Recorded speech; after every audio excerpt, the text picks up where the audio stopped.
Hello વિદ્યાર્થી મિત્રો, chapter number 4 ગતિ જોરદાર રીતે ચાલી રહ્યું છે. પ્રશ્નો બધા બહુ સરસ એવા. તો એના ચોથા ભાગની અંદર આગળ વધીએ. નીટની અંદર પૂછાયેલા પ્રશ્નો આપણે ઓલરેડી શીખી ગયા. 68 સુધીના 69થી આપણે શરૂઆત કરીશું. સારા સહેલા અને મસ્ત એવા પ્રશ્નથી. સમાંતર અક્ષ પ્રમેયનો ઉપયોગ છે. પ્રશ્ન જુઓ શું છે. ચલો રેડી. તકતીના અક્ષને લંબ, આ તકતી છે, તેની અક્ષ, તેની તકતીના અક્ષને લંબ અને કયા બિંદુમાંથી પસાર થતી અક્ષને અનુલક્ષ.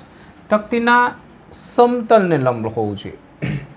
તો અહીંયા શું ઘણા બધા પ્રશ્નોમાં થોડી શબ્દરચનામાં ભૂલો એ કારણે હોય છે કે નીટની એક્ઝામ પહેલાં મોટાભાગે ઇંગ્લિશની અંદર લેવાતી હોય, તો એનું ગુજરાતી કર્યું હોય, એટલે જે તે બુકવાળાએ ગુજરાતી કરતી વખતે થોડું આમ તેમ ફેરફાર રહી ગયો હોય મિનિંગની અંદર. તો અક્ષને લંબ અને કયા બિંદુમાંથી પસાર થતી અક્ષ એવું ના હોય. શું હશે? તકતીના સમતલને લંબ. એટલે અહીંયા આપણે શું કરી દઈશું? સમતલ. અહીંયા શબ્દ સુધારવાનો, સમતલ. તકતીના સમતલને લંબ અને કયા બિંદુમાંથી પસાર થતી અક્ષને અનુલક્ષીને નિયમિત વર્તુળાકાર તકતીની જડત્વની ચાક માત્રા મહત્તમ હશે. તો જુઓ, બિંદુઓ તમને આપ્યા છે A, B, C અને D. તો તમે વિચારો કે આ A બિંદુ માટે એ તો દ્રવ્યમાન કેન્દ્ર થશે. તો દ્રવ્યમાન કેન્દ્રમાંથી પસાર થતી અને સમતલને લંબ અક્ષને અનુલક્ષીને IA બરાબર IC થઈ જશે, સેન્ટર ઓફ માસ. હવે એ સિવાયના કોઈ પણ બિંદુ માટે જોઈતી હોય તો સમાંતર અક્ષ પ્રમેયનો ઉપયોગ કરી શકો. કેમ કે આ જે છે એને સમાંતર અક્ષ, સમાંતર, કેમ કે સમતલને લંબ અક્ષ એટલે આ બધી એકબીજાને તો સમાંતર થાય. તો હવે બીજા કોઈ પણ માટે જો જોઈતું હોય તો આપણી પાસે સમાંતર અક્ષ પ્રમેયનું સૂત્ર છે. તો જો બધામાં IC તો આવે જ, A હોય, B હોય, C હોય, D હોય. પછી શું આવે? દળ. તો બધામાં દળ બી કોમન. A એટલે શું? તો દ્રવ્યમાન કેન્દ્રથી જે અક્ષ છે ત્યાંથી જે તે બિંદુ સુધીનું અંતર, જે તે અક્ષનું અંતર. તો હવે તમે જુઓ કે અહીંયા બે અક્ષ પસંદ કરું છું, તો એમની વચ્ચેનું અંતર જુઓ, આમની વચ્ચેનું અંતર જુઓ, અને એ તો ફિક્સ રાખવાનું છે, અને આમની વચ્ચેનું. તો B સુધીનું અંતર સૌથી વધારે લાગે છે. તો આમાં એ B માટે એ સૌથી વધારે છે.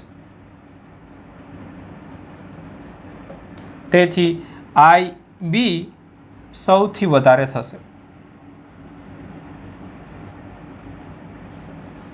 તો મહત્તમ જડત્વની ચાક માત્રા થશે IB માટે. A માટે સૌથી ઓછી થશે, A માટે લઘુત્તમ, અને પછી એની અંદર વધારો થશે બીજા કોઈ પણ બિંદુ માટે. તો બસ સિમ્પલ લોજિક છે, એ લોજિકનો આપણે ઉપયોગ કરવાનો છે. તો જોઈ લો, લખી દો. જો મિત્રો, ત્યારબાદનો દાખલો તમારા પર આધારિત છોડું છું. 3 કોણ આપેલા છે, X અક્ષ પર ગોઠવેલા છે, એક ઉગમ બિંદુ પર છે. તો એનું સ્થાન સદિશ થશે 0, પછી 40 સેન્ટીમીટર, પછી 70 સેન્ટીમીટર. એટલે ઉગમ બિંદુ છે એટલે x1 બરાબર 0, x2, x3 આ થઈ જશે m1, m2, m3. અને પછી કહ્યું છે દ્રવ્યમાન કેન્દ્રનું અંતર ઉગમ બિંદુથી શોધો. તો ઉગમ બિંદુથી તમારે દ્રવ્યમાન કેન્દ્રનું અંતર શોધવું હોય, આ સૂત્ર છે. આ સૂત્રની અંદર આ કિંમતો મૂકીને સાદરૂપ આપજો. આન્સર જે છે એ 40 લખેલ છે, ચેક કરજો.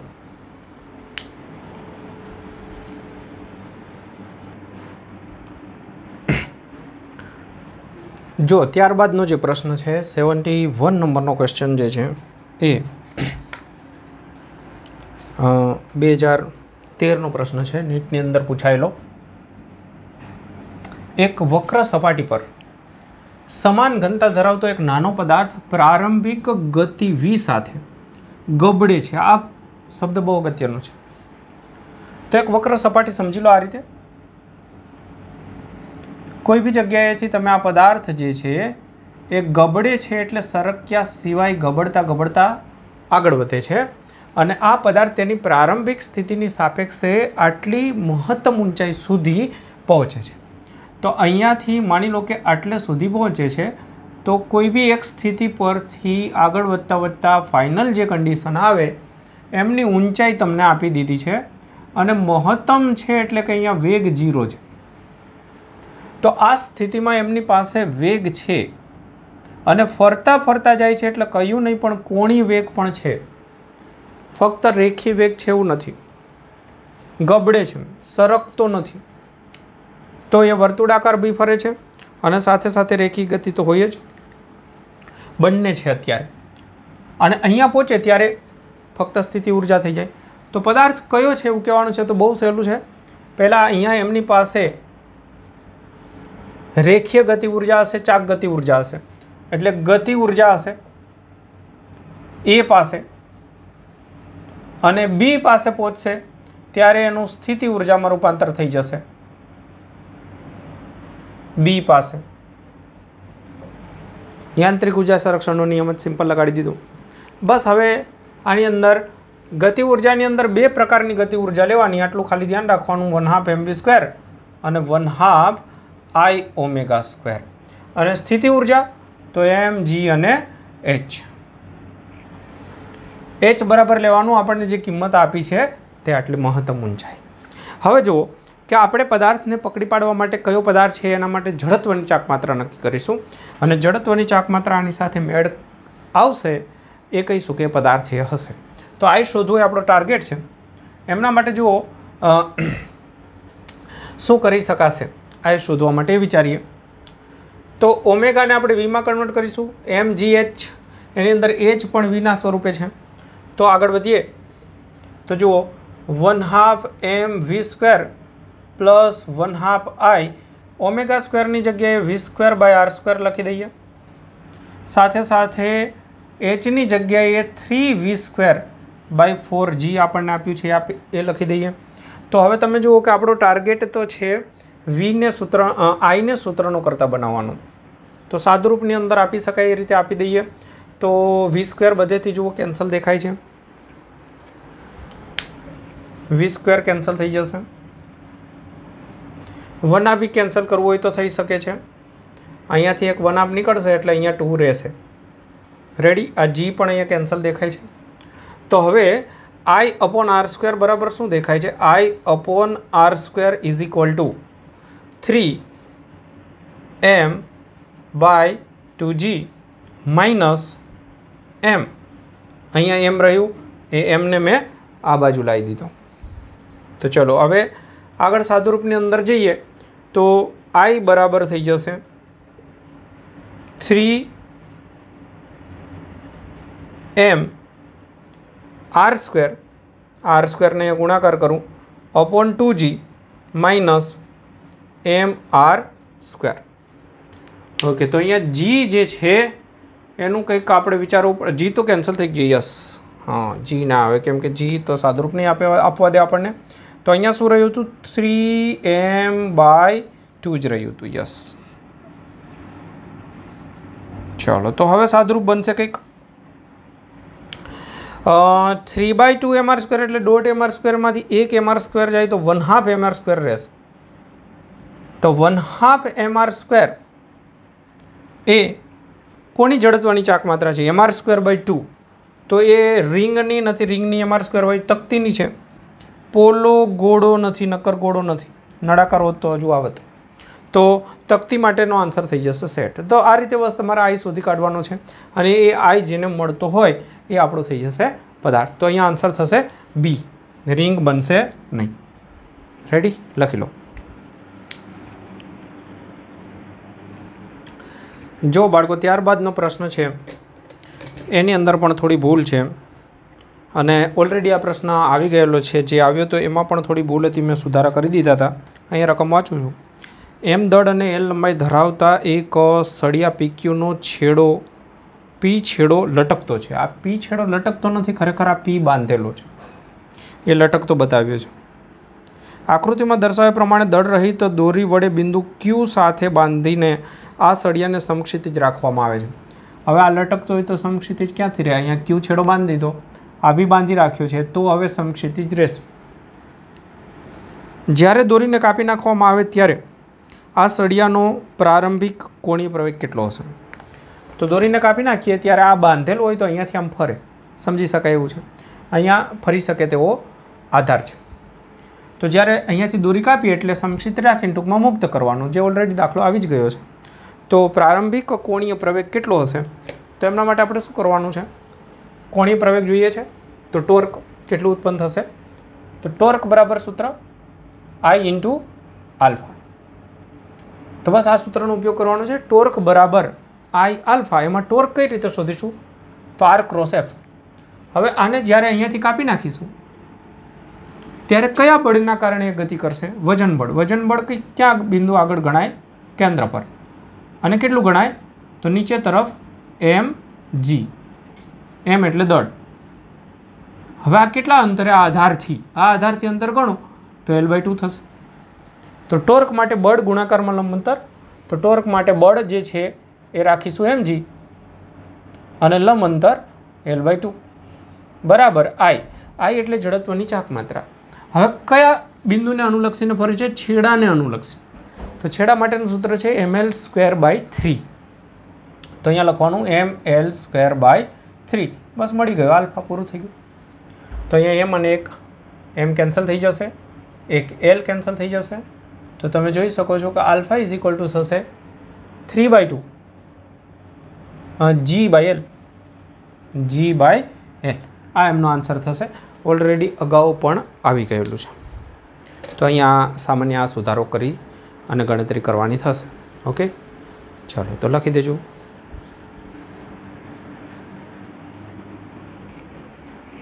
જો મિત્રો 72 નંબરનો જે પ્રશ્ન હતો એ 2013નો હતો અને આ 2014નો પ્રશ્ન 73 સહેલો છે, તમને ગણવા આપીશ। 50 કિલોગ્રામ દળ સમજાવી દઉં છું અને આટલી ત્રિજ્યાનો ઘન નળાકાર છે। આ ઘન નળાકાર સામેથી માન લો કે આ રીતે દેખાય છે, એનું આડછેદ મેં તમારી સામે દર્શાવ્યું છે। ઘન નળાકાર છે, એની અક્ષને અનુલક્ષીને પરિભ્રમણ કરી શકે છે, આ રીતે ફરી શકે છે, આ એની અક્ષ થઈ। તેના પર વજન રહિત દોરી વીંટાળેલી છે। એક છેડો આ નળાકાર સાથે બાંધી દીધો છે, એક છેડો અહીંયા ક્યાંક બાંધી દીધો છે અને બીજો છેડો છે એ લટકે છે। તો એક જે છેડો છે એ આમાં ક્યાંક વીંટાળતી વખતે બાંધી દીધો છે અને બીજો છેડો આ રીતે લટકે છે। હવે પ્રશ્ન કર્યો કે દોરી પર કેટલું તણાવ બળ લાગુ પાડીએ? કેટલું બળ લાગુ પાડીએ કે જેથી એનો કોણીય પ્રવેગ આટલો થશે, 2 પરિભ્રમણ પ્રતિ સેકન્ડ સ્ક્વેર થશે। તો બહુ સિમ્પલ છે, કોણીય પ્રવેગની વાત આવી આગળના પ્રશ્નની અંદર પણ। તો સૂત્ર કયું લાગુ પડશે? ટોર્ક બરાબર I ઇન્ટુ આલ્ફા। બસ ટોર્કની જગ્યાએ R ક્રોસ F એટલે R ઇન્ટુ F। R એટલે ત્રિજ્યા, R એટલે અંતર, જે બિંદુ પર બળ લાગે એ ત્રિજ્યા થશે અને બળ આ રીતે થશે, એ તણાવ બળ જ થશે F। તો અહીંયા F એટલે તણાવ બળ થઈ જશે, જે તણાવ બળ પૂછ્યું છે તે। સાથે સાથે જડત્વની ચાક માત્રાની વાત કરીએ તો જડત્વની ચાક માત્રા છે નક્કર નળાકાર એટલે સામેથી જુઓ તો તકતી, તો થશે mr²/2 અને ગુણાકારની અંદર આલ્ફા। બસ આમાંથી F શોધી કાઢો, એક R તો કેન્સલ થઈ જશે। ચલો તો F બરાબર તો ડાયરેક્ટ જ થઈ ગયું mr²/2। હવે આલ્ફાની જગ્યાએ શું લખવાનું? 2 નહીં લખવાનું, કેમ કે 2 પરિભ્રમણ છે એટલે 2 ઇન્ટુ 2π લખવાનું, એટલે પરિભ્રમણ જે છે એટલે 2π રેડિયન થઈ જાય। બે ગુણાકારમાં શું કરવાનું? વધારાનું 2π કરવાનું, નીચે તો સેકન્ડ જ છે તો ત્યાં કંઈ કરવાની જરૂર નહીં। તો કિંમત કહી દઉં છું, તો કિંમતો ચલો હવે પૂરું જ કરી દઈએ, કંઈ બાકી રહ્યું નહીં। તો 0.5 આલ્ફાની જગ્યાએ આપણે લખવાની વાત થઈ 2 ઇન્ટુ 2π, ઓકે, અને ભાગાકારમાં 2। તો બસ આ બધાનું સાદરૂપ આપશો એટલે તમને જવાબ મળી જશે। શું છે અહીંયા? 100, ઓકે, 100 ઇન્ટુ π એટલે 3.14 એટલે 314 થયું, 314નું અડધું એટલે 157। ચલો ક્લિયર? તો આ થઈ ગયો જવાબ 157 ન્યૂટન।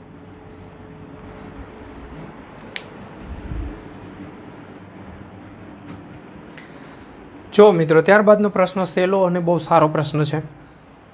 એક થીટા કોણના ઢાળ પરથી સરક્યા સિવાય ગબડીને તથા ગબડિયા સિવાય સરકીને ઢાળના તળિયે આવતા ઘન ગોળાના દળ અને ત્રિજ્યા આપ્યા હોય તો તેમના પ્રવેગનો ગુણોત્તર શોધો. તો જો મસ્ત છે.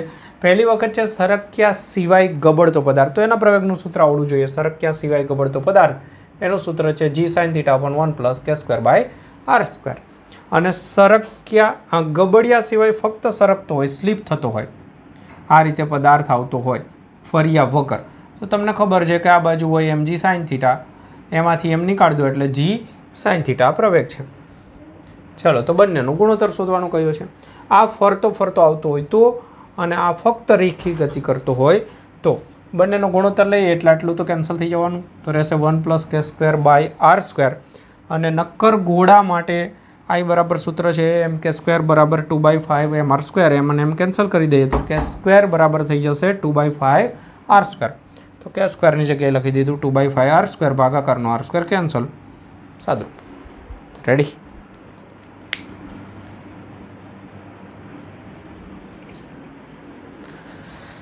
જુઓ, અહીંયા આપણને આકૃતિમાં દર્શાવ્યા પ્રમાણે દરેકના દળ m અને ત્રિજ્યા r હોય એવા 3 ગોળાકાર દડાઓ એટલે પોલો ગોળો સમજીશું. પોલો ગોળો, તો આ દિમાગમાં રાખજો, પોલો ગોળો. આ રીતે આપેલા છે. હવે x અક્ષ એ રીતે છે કે જેથી એ બે ગોળાઓને સ્પર્શે છે અને ત્રીજા ગોળાના વ્યાસમાંથી પસાર થાય છે. તો તમે જુઓ કે આ બે ગોળા છે એને સ્પર્શે છે અને એક ગોળો ત્રીજો જે છે એના વ્યાસમાંથી પસાર થાય છે. ત્રણેય ગોળા સરખા છે, ક્રમ ગમે તે આપો. તો આ તંત્રની જડત્વની ચાક માત્રા આને અનુલક્ષીને શોધો. આને અનુલક્ષીને ફરે આખું તંત્ર. તો વિચારો, આ ગોળો જે છે એ તો એ વ્યાસને અનુલક્ષીને ફરે, તો વ્યાસને અનુલક્ષીને જડત્વની ચાક માત્રા પોલા ગોળા માટેનું સૂત્ર શું છે? તો પોલા ગોળા માટે સૂત્ર છે 2/3mr². તો આમના માટે તો આવડી ગયું. હવે આમના માટે શું થશે? જો આને અનુલક્ષીને ફરતો હોત તો આપણને જડત્વની ચાક માત્રા તો આ જ જવાબ આવત, પણ આને અનુલક્ષીને ફરે છે એટલે સમાંતર અક્ષ પ્રમેયનો ઉપયોગ કરવાનો. એવું જ આમના માટે થશે. તો તમે ફરીથી એકવાર સમજી લો કે જો આમના માટે હોય તો આ જવાબ છે, પણ આ અક્ષ માટે અત્યારે આપણી પાસે છે સ્પર્શક. આ જે ગોળો છે એને સ્પર્શક છે, તો પછી એમના માટે થઈ અને સૂત્ર જે આ અક્ષ માટે જોઈતું હોય તો આમના માટે જે સૂત્ર છે એ તો આવશે જ, અને પ્લસ વધારાની અંદર m d² એટલે કે mr². તો વધારાનું આટલું આવી જશે બીજા આ બંને ગોળા માટે. ચલો, તો ટોટલ જડત્વની ચાક માત્રા આપણે મેળવી હોય તો I1, I2, I3 ત્રણે. I1 માટે શું થશે? 2/3mr², કેમ કે એના વ્યાસ માટે. આ બંને માટે સરખી જ રહેશે એટલે હું ગુણાકારમાં 2 કરી દઉં અને એક માટે લખું. તો એક માટે કેટલું થશે? તો કે આ સૂત્રનો ઉપયોગ કરીશું. IC એટલે 2/3mr² અને પ્લસ વધારાનું mr². ચલો, રેડી? તો ફાઇનલી આપણને શું મળશે? 2/3mr² અને 2 વખત 2/3mr² એટલે અહીંયા થશે 4, 4 ને 2 6 વખત 2 અને 3 વખત 2/3mr² થશે. તો 2/3 સ્ટેપ વધારી દઉં છું, અહીંયા 4 થશે. 4/3mr² plus 2mr². ચલો, તો જવાબના સ્વરૂપ સાથે આગળ વધીએ. તો અહીંયા હું સાદરૂપ આપું, બધાને 3 3 વડે ભાગાકાર કરી દઉં, ગુણાકાર કરી દઉં, તો નીચે 3 3 અને 3 થઈ ગયું.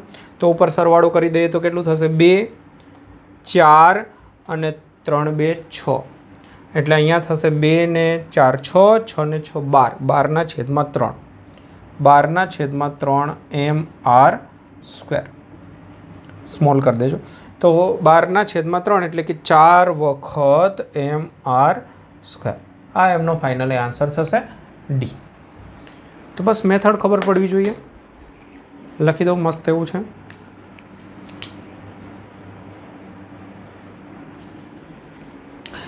જો મિત્રો 76 નંબરના પ્રશ્નની માહિતી વાંચતા થાવ. 76 તો 76 ની અંદર છે 2015 ની અંદર પૂછાયેલ દાખલાની અંદર ટેક્સ રિલેટેડ જ દાખલો છે. આવા દાખલાઓ છે અને એની અંદર સહેલું કઈ રીતે કરાય એ મેં ટેક્સમાં બી શીખવાડ્યું છે. તમને એક દાખલામાં સહેલું કરીને આપ્યું છે. એ જ વસ્તુ અહીંયા કરી આપીશ. એક W વજનવાળા સળિયાને સંતુલનમાં સમક્ષિતિજ સ્થિતિમાં બે સમાંતર તીક્ષ્ણ ધાર A અને B પર રાખેલ છે. એક સળિયો છે, એને બે ટેકા આપ્યા છે A અને B. એ બંને તીક્ષ્ણ ધારો વચ્ચેનું અંતર D છે.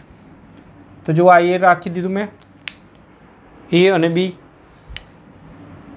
આ A આધાર, B આધાર, એમની વચ્ચેનું અંતર D.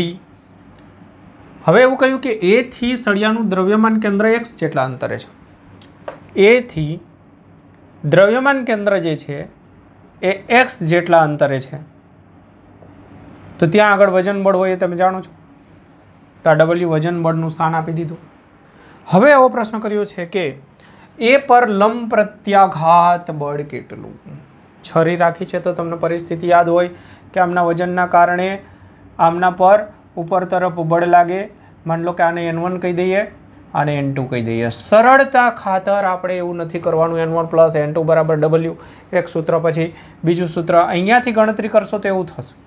આપણને પ્રશ્ન કર્યો છે N1 શોધો. તો N1 શોધવાનું છે તો N2 ની કોઈ જરૂરિયાત જ નથી. તો તમારે શું દિમાગ લગાવવાનું છે કે N2 વાળું જે બિંદુ છે એનો જ આધાર લઈ લો. એની સાપેક્ષે જ ગણતરી કરી નાખો ચાક ગતિની. N2 ની સાપેક્ષે સિગ્મા ટોર્ક બરાબર 0 વિચારો. સ્થિર છે તો ટોર્ક 0. ચલો અહીંયાથી પકડી રાખો. તો હવે સળિયા પર લાગતા બળની વાત કરીએ. આ પહેલા તો N2. તો N2 નું તો લંબ અંતર 0 જ થાય, એમાંથી જ પસાર થાય છે આપણું સંદર્ભ બિંદુ. એટલે આ બિંદુ આપણે લઈએ છીએ. બિંદુનું નામ અલગ હોય, N2 બળનું નામ છે. તો હું કંઈક બિંદુનું નામ આપી દઉં, B છે સોરી. ચલો તો B ને અનુલક્ષીને આપણે વાત કરીએ. તો N2 બળ તો B માંથી જ પસાર થાય છે. આના માટે વાત કરીએ N1 બળ. તો N1 બળ જે છે એનું B થી લંબ અંતર જુઓ તો D થશે. અચ્છા, સમઘડી ફેરવશે તો સમઘડી માઇનસ રાખી દો, વિષમ ઘડી પ્લસ કરી દો, કોઈ બી ચાલે. હવે બીજું બળ છે W. તો W વાળું પ્લસ થશે કારણ કે અહીંયાથી તમે પકડીને રાખો છો તો આ બળ વિષમ ઘડી ફેરવશે, આ બળ સમઘડી ફેરવતું હતું. તો વિષમ ઘડી વાળું પ્લસ કરી દઈએ. બળ છે આ W અને એનું અંતર તમે જુઓ અહીંયાથી આટલું x રકમમાં આપી દે તો આટલું થાય D - x. બસ એક જ સ્ટેપ પૂરો થઈ ગયો. એક જ સ્ટેપમાં આન્સર. હવે તમારે જોઈએ N1. આના બરાબર 0 કરી દેવાનું. તો N1 વાળું પદ પહેલી બાજુ લઈ જાઓ તો N1 × D = WD - x. ચલો તો N1 બરાબર શું આન્સર થઈ ગયો? WD - x / D એટલે B એમનો આન્સર.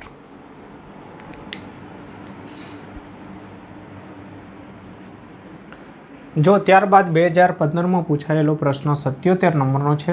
65 જેવો જ છે. 65 ની અંદર હતું એક ટેબલ. સપાટી પર છિદ્ર પાડી દોરી બાંધેલી છે. અહીંયા પદાર્થ વર્તુળાકાર માર્ગે ફરે છે કોઈ પણ ઝડપથી અને પછી એની ત્રિજ્યા જે હોય એના કરતાં અડધી કરી દેવામાં આવે. તો હવે નવી સ્થિતિની અંદર ગતિ ઉર્જાનો સંબંધ પૂછ્યો હતો.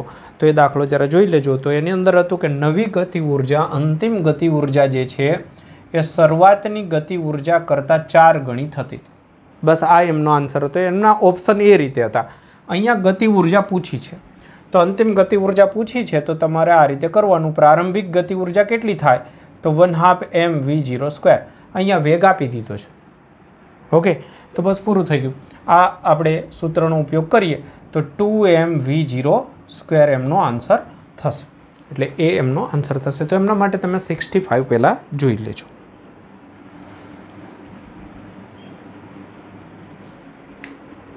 જો મિત્રો તમારે ગણવાનો છે દાખલો. અહીંયા આપણને કહ્યું છે કે કોઈ એક બિંદુનો સ્થાન સદિશ આપ્યો છે, એમના પર લાગતું બળ આપી દીધું છે. તો અહીંયા એક આલ્ફા, કોણી પ્રવેગ નથી, આલ્ફા એક અચળાંક છે. એના કયા મૂલ્ય માટે ઉગમ બિંદુની આસપાસ કોણીય વેગમાનનું સંરક્ષણ થશે?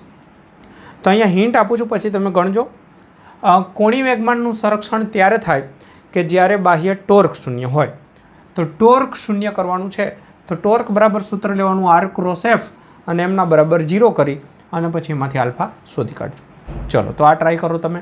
હું અહીંયા ગણતરી કરીને આપું છું, પણ તમારે એ ગણતરી પછી જોવાની પહેલાં જાતે ટ્રાય કરી લો.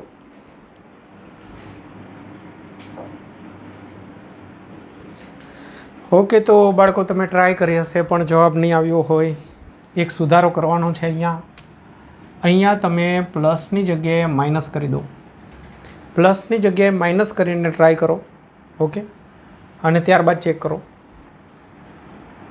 અને પછી અહીંયા ગણતરી છે જ, પહેલાં ચેક કરી લેજો. તો ગણતરીની અંદર ટોર્ક બરાબર કોણીય વેગમાન સંરક્ષણ માટે ટોર્ક બરાબર 0, ટોર્ક એટલે R ક્રોસ F બરાબર 0. R ક્રોસ F માટે નિશ્ચાયક બનાવવાનું. નિશ્ચાયકની અંદર લખવાનું I J K, પછી R ના ઘટકો, ત્યારબાદ F ના ઘટકો. તો આ બધું લખી દીધું. નિશ્ચાયકની અંદર સાદરૂપ આપો I કેરેટ. તો અહીંયા આ બંનેનો ગુણાકાર -36, પછી માઇનસ માઇનસ માઇનસ પ્લસ થશે 36 એટલે 0, પછી માઇનસ J કેરેટ લેવાનું, આ બંનેનો ગુણાકાર 12, પછી આ બંનેનો ગુણાકાર અને પાછું માઇનસ માઇનસ માઇનસ પ્લસ થશે એટલે 12 આલ્ફા, અને ત્યારબાદ K કેરેટ લેવાનું, ત્યારબાદ આ બંનેનો ગુણાકાર 6, પછી અહીં માઇનસ માઇનસ પ્લસ 6 આલ્ફા. હવે જો આ 0 હોય ને તો 3 0 થાય, યાદ રાખજો.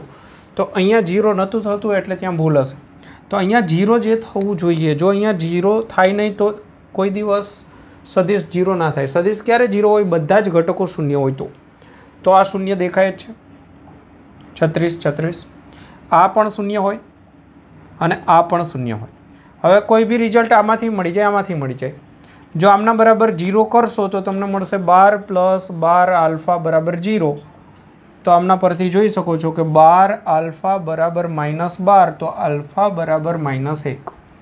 અથવા આમના પરથી આગળ વધો તો 6 + 6 આલ્ફા બરાબર 0, તો 6 આલ્ફા ઇઝ ઇક્વલ ટુ -6, તો alpha is equal to -1. Ready? ચલો, તો લખી દો.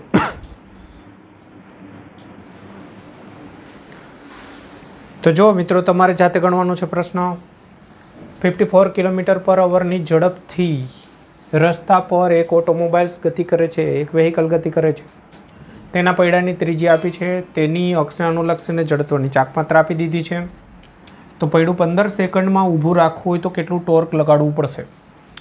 તો પહેલાં સમજાવી દઉં. ટોર્ક માટે આપણે સૂત્ર કયું લેવાનું છે? ટોર્ક બરાબર I × આલ્ફા. તો તમે જુઓ, I આપી દીધેલ છે, રકમ સમજાવું છું. I તમને આપી દીધેલ છે, તો આલ્ફા ખૂટ્યું. આલ્ફા શોધવા માટે ઓમેગા બરાબર ω0 + આલ્ફા ટી નો ઉપયોગ કરવાનો. ઓમેગા બરાબર ω0 + આલ્ફા ટી આ શોધવો છે, આ આપણી પાસે છે. સ્થિર કરવું છે તો અંતિમ કેટલું થઈ જશે? 0. પ્રારંભિક માટે તમારે શું કરવાનું છે? શરૂઆતમાં તમને વેગ આપ્યો છે પણ રેખીય વેગ છે, તો એને કોણીય વેગમાં ફેરવવો હોય તો V બરાબર R ω સૂત્રનો ઉપયોગ કરજો, એટલે તમને V માંથી ઓમેગા મળી જશે. ચલો, તો પ્રશ્ન પૂરો થયો. અહીંયા મેથડ જોઈ લો. પ્રારંભિક વેગ આપ્યો છે, મીટર/સેકન્ડમાં કન્વર્ટ કર્યો. ત્રિજ્યા આપી છે, જડત્વની ચાકમાત્રા, સમય, ટોર્ક પૂછ્યું છે. અંતિમ વેગ 0 થશે. રેખીય વેગમાંથી કોણીય વેગમાં જવું હોય તો ઓમેગા બરાબર V/R કરશો એટલે તમને પ્રારંભિક કોણીય વેગ મળી જશે. અંતિમ કોણીય વેગ ઓલરેડી 0, કેમ કે V 0 છે. આ સૂત્ર પરથી આલ્ફા શોધી શકશો અને આ સૂત્ર પરથી ટોર્ક. માઇનસ જવાબ મળશે કેમ કે બ્રેક લાગી છે, તો મૂલ્ય જ તમારે આટલું આવવું જોઈએ, બસ. માઇનસમાં આવશે તો ગણી દેજો. જો ત્યારબાદ 80 નંબરનો પ્રશ્ન 2015માં પૂછાયેલો, અને એમની રકમમાં પણ મેં સુધારા વધારા કરીને લખ્યું છે. શબ્દ રચનાના કારણે પ્રોબ્લેમ હતો, તો સાર જે નીકળે છે એ રકમ બનાવી છે મેં કે L સળિયાનું દળ અવગણ્ય છે. L લંબાઈના સળિયાનું દળ અવગણ્ય છે. તેના છેડે M1 અને M2 દળના બે કણ લગાવેલા છે. હવે P બિંદુમાંથી પસાર થતી, ચલો પહેલાં આટલી વસ્તુ સમજાવી દઉં કે એક સળિયો લઈ લો, L લંબાઈનો સળિયો, ધ્યાન દઈ દેજો, L લંબાઈનો આ સળિયો,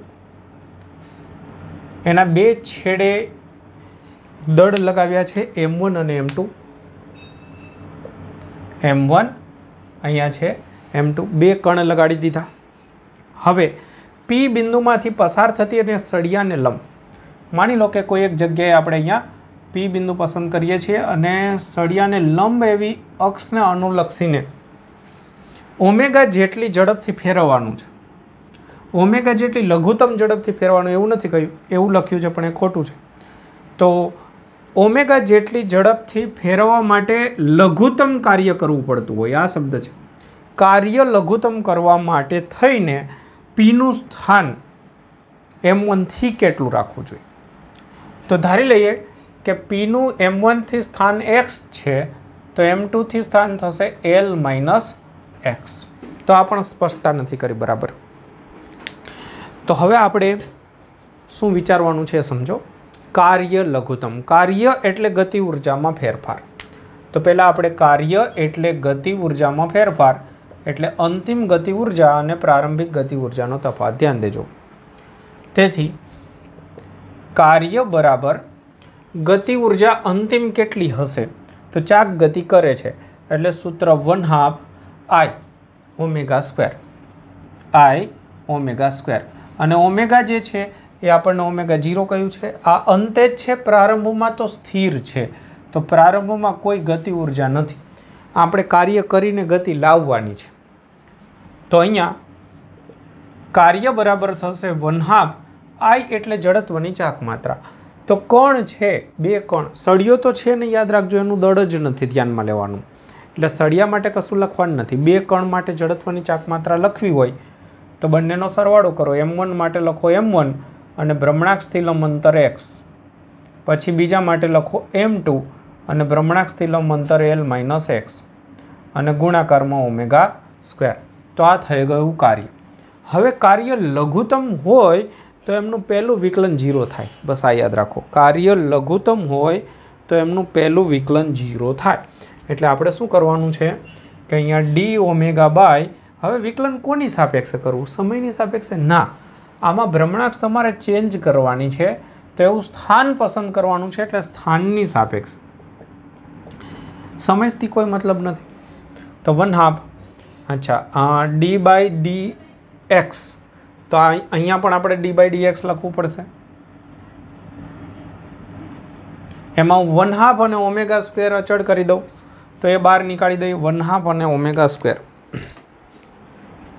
બંને બાજુ d/dx આપું છું. એમાં અહીંયા હું 1/2 અને ઓમેગા સ્ક્વેર અચળ હોય એને બહાર નીકાળી દઉં છું, તો d/dx આપી દઉં છું m1x square plus m2 L - x નો વર્ગ. ચલો તો ધ્યાન દેજો. હવે આ જે છે 0 થશે, તો 0 = આટલું બનવાનું 1/2 ઓમેગા સ્ક્વેર. હવે હું આટલાનું વિકલન કરું છું, તો વિકલન કરું તો શું થશે? m1 અચળ, x સ્ક્વેરનું થાય 2x, પછી પ્લસ m2 અચળ, આની અંદર ઘાત નીચે ઉતારો, એક ઘાત ઘટાડો, ધ્યાન દેજો. પછી ગુણાકારની અંદર આટલાનું ફરીથી કરવું પડે, સાંકળનો નિયમ, કેમ કે અહીંયા x ની બે ઘાત હોત તો ઠીક હતું, પણ અહીંયા બીજું કંઈક હોય તો એ આધાર હોય એનું ફરીથી, તો આટલાનું હું ફરીથી વિકલન કરું તો L નું 0 થાય અને -x નું -1 થાય, -1 અને x નું x ની સાપેક્ષે 1. તો આ ખાસ. ચલો તો આ આપણી વાત થઈ વિકલનની. તો હવે આને હું છેદમાં લઈ જઈશ એટલે 0 બરાબર આટલું પદ રહેશે. તો એ પદની અંદર શું રહેશે? 2m1x પ્લસ નહીં પણ આનું -1 જે છે એના કારણે હું અહીંયા માઇનસ નિશાની આપી દઉં, તો -2m2 L - x આ રીતે બનશે. માઇનસ વાળું પદ આ બાજુ લઈ દઉં અને 2 પણ કેન્સલ કરી દઉં, તો ફાઇનલી આવું બનશે m1x બરાબર m2 L - x. તો આ ડાયરેક્ટ લખી દીધું છે. તો આવું ડાયરેક્ટ કોઈ સમીકરણ જ નથી, આ રીતે બનાવવું પડશે. તો આમાંથી આપણે x શોધી કાઢવાનું. તો એક્સના સૂત્રનો કરતા બનાવીએ. પહેલાં આટલું લખી દો. હવે અહીંયાથી નીકાળી દઈશું રકમ. તો એક્સના સૂત્રનો કરતા બનાવવા માટે કોન્સ જે છે એને છૂટો પાડી દઈએ. તો m1x is equal to m2l minus m2x. X વાળું પદ આ બાજુ લાવી દઉં તો એમાંથી m1 પ્લસ m2 અને x કોમન નીકાળી દઈશ. અહીંયા m2l. તો આમના પરથી x બરાબર મળી જશે m2l upon m1 plus m2. તો આ રીતનો આન્સર થશે m2l. તો બુકની અંદર તો ખાલી આટલું જ લખી દીધું છે. સીધું આવું સમીકરણ એવું કોઈ સમીકરણ નથી અને રકમ બી અડધી ખોટી છે. તો મેં તમને એ બધા સુધારા કર્યા, એની સાથે તમે વ્યવસ્થિત લખજો. છોટું જો મિત્રો 81 નંબરનો ક્વેશ્ચન એક વખત આના જેવી રીત શીખી ગયા છીએ 2016 છતાં પણ એક થોડોક અલગ પ્રકારનો આપણે મેઇન મેથડ શીખ્યા છીએ. એમ દ્રવ્યમાન અને આર ત્રિજ્યાની તકતીમાંથી આર વ્યાસનો એક વર્તુળાકાર ભાગ એવી રીતે કાપી લેવામાં આવે છે. આર વ્યાસ એટલે કે r/2 ત્રિજ્યા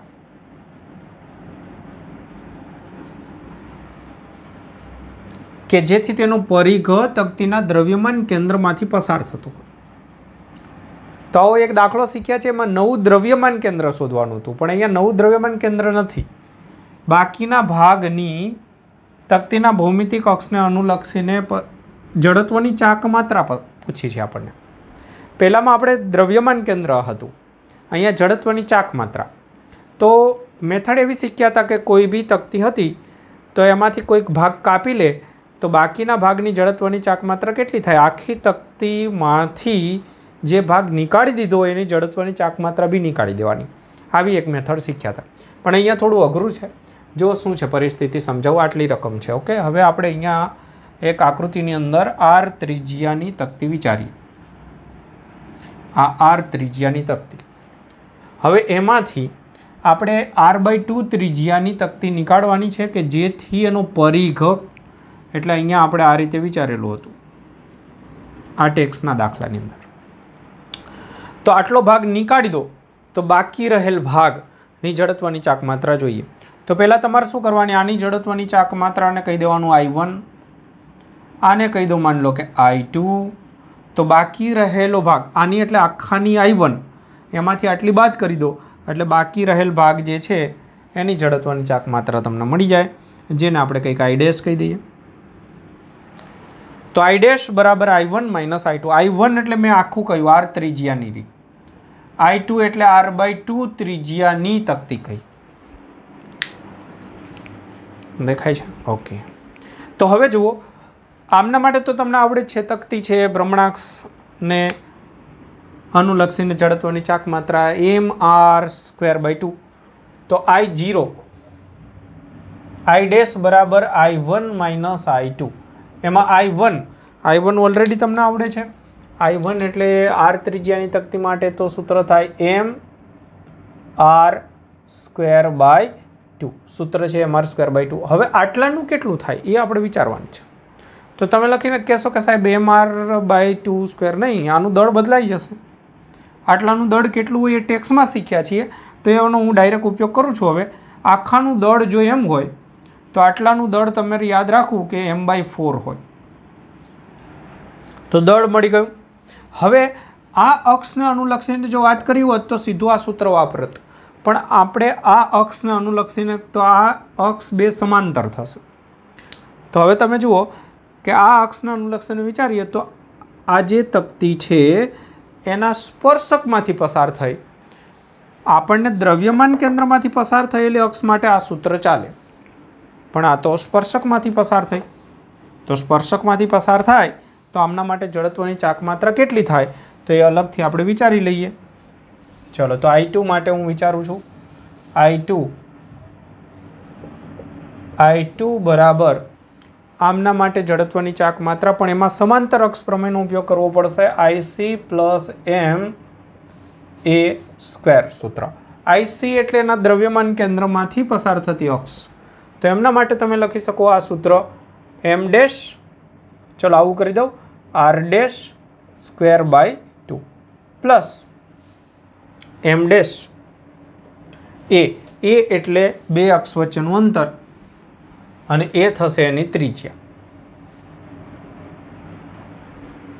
તો આ નવી સંજ્ઞા સ્વરૂપે તો અહીંયા થશે 3/2 m dash r dash square. તો 3/2 m ડેશ એટલે નવું દળ m/4, r ડેશ એટલે નવી ત્રિજ્યા r/2, તો બરાબર 3m r સ્ક્વેર, અહીંયા થશે 4 4 4 16 2 32. તો આ થઈ ગઈ I2, આટલાની જડત્વની ચાક માત્રા કેન્દ્ર માટે નહીં, આ અક્ષ માટે, એટલે સમાંતર અક્ષ પ્રમેયનો ઉપયોગ કર્યો. ઓકે, તો આ I2 ની કિંમત હવે અહીંયા મૂકીશું. આ કિંમત સમીકરણ 1 માં મૂકીએ તો આને કંઈક સમીકરણ નંબર 1 કહી દો. અહીંયાથી ટૂંકમાં હું અહીંયા કિંમત મૂકું છું. તો કિંમત છે mr સ્ક્વેર બાય 32. તો સાદુરૂપ બસ હવે આપવાનું છે. અહીંયા 32, તો અહીંયા મારે 16 વડે ગુણાકાર કરવો પડશે. અહીંયા પણ હું 16 વડે ગુણાકાર કરું તો અહીંયા 32 થઈ ગયું. 16 માંથી 3 બાદ કરું એટલે 13 વખત mr સ્ક્વેર ભાગાકારમાં 32. તો આ આન્સર થશે. રેડી? ઓકે, તો બાળકો દાખલો સરસ છે, મસ્ત એવો દાખલો છે, અને હજુ આપણી પાસે દાખલાઓ બચે છે, તો પૂરા થાય એવું નથી. તો હજુ એક ભાગ કરીશું આપણે. એકને એક ભાગમાં પૂરા કરી દેવા ટાર્ગેટ નથી. તમે આ બધાની રીત આગળના લેક્ચરમાં બી કહ્યું હતું કે બધા બહુ મસ્ત એકદમ સ્ટાન્ડર્ડ દાખલાઓ છે. તો એટલા બધા સ્ટાન્ડર્ડ દાખલાઓ છે કે આને તમે વ્યવસ્થિત રીત સાથે કરો તો વધારે પડતા બહુ બધા MCQ બીજા કોઈ કરવાની એટલી જરૂરિયાત નહીં રહે. હું એવું માનું છું. થોડું ઘણું વધારે કરવું પડે, બાકી ઘણી બધી મેથડ આની અંદર મસ્ત રીતે કવર થાય છે. તો રીત સાથે કર્યા કરો, સારી રીતે શાંતિથી તૈયાર કરતા રહો. ચલો મળીએ.